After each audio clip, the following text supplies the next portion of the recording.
আলেমগণ বলেছেন ইমান টিকিয়ে রাখতে হলে ভোটে অংশগ্রহণ করা যাবে না। আবার কেউ বলছেন ইসলাম ক্ষমতায় আনতে ভোট দিতে হবে। আমরা সাধারণ পাবলিক কোন দিকে যাব?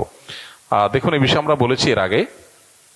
হ্যাঁ, যারা মনে করছেন যে গণতান্ত্রিক বিধি ব্যবস্থায় আপনি ভোট দেওয়া মানে হলো গণতন্ত্র টিকিয়ে রাখা, প্রতিষ্ঠা করা, এখানে ইসলামের পথ রুদ্ধ করা ইত্যাদি ইত্যাদি অনেক যুক্তি পেশ করে ভোট দিতে নিরুৎসাহিত করেন এক শ্রেণীর আলেম বা এক শ্রেণীর মানুষ।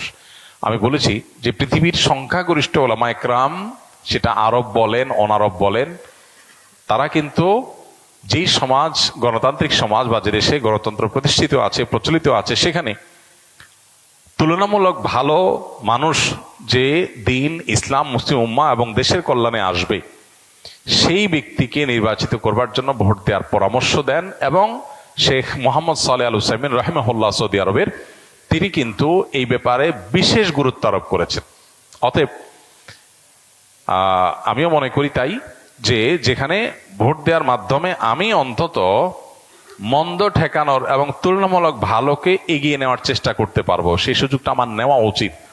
ভোট যাকে দিলাম সে জিতলো না, হতে পারে সে জিতবে না, এরকমটা আপনার মনে হতে পারে, কিন্তু কি হবে, এই ভোটের পার্সেন্টেজ, তার মতামত, সে যদি কোনো সত্য পথের পথযাত্রী হয়ে থাকে, তাহলে তার মতামতকে সমাজে প্রতিষ্ঠিত করার ক্ষেত্রে এগিয়ে যাবে। সে সমাজে প্রভাব তৈরি হবে যে এত পার্সেন্ট মানুষের মতামত এটার কারণে সমাজের বা রাষ্ট্রের নীতি প্রভাবিত হবে। এই জন্য আপনার একটা ভোট গুরুত্বপূর্ণ। আমি মনে করি যে ভোট দেওয়ার চেষ্টা করা উচিত যদি সুযোগ থাকে।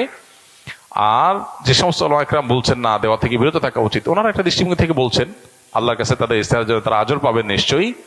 আর ওলামাদের এই মত পার্থক্য, এটা ইসলামের সৌন্দর্য। তবে আমরা সাধারণ মানুষ যেটাকে সঠিক মনে করি সেটা করব। অন্যটার বিরুদ্ধে উঠে পড়ে লেগে আমরা গতানুগতিক সিস্টেম অনুযায়ী যে একজন আরেকজনের বিশোধগার করা, সেটাতে আমরা কোনো অবস্থাতে যেন না যাই, সেটা খেয়াল রাখতে হবে। সোশ্যাল মিডিয়াতেও দেখা যায় এটা নিয়ে প্রচুর পক্ষ বিপক্ষে আপনার কথাবার্তা বলা হয় এবং অহেতুক নিজেদের আমল আখলাক নষ্ট করা হয়। এটা যেন না হয়। মতামত থাকতেই পারে, আমাদের সবার উদ্দেশ্য আল্লাহর সন্তুষ্টি, আমাদের সবার উদ্দেশ্য এজ এ মুসলমান কোরআন এবং হাদিসের উপর টিকে থাকা।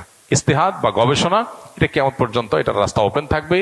আপনি কোনো মুস্তাহিদের অনুসরণ করছেন তো অন্য মুস্তাহিদকে বা তার অনুসারীদেরকে গালিগালাজ করার অধিকারের মাধ্যমে আপনি পান নাই। এই জিনিসটা আমাদেরকে খেয়াল রাখতে হবে।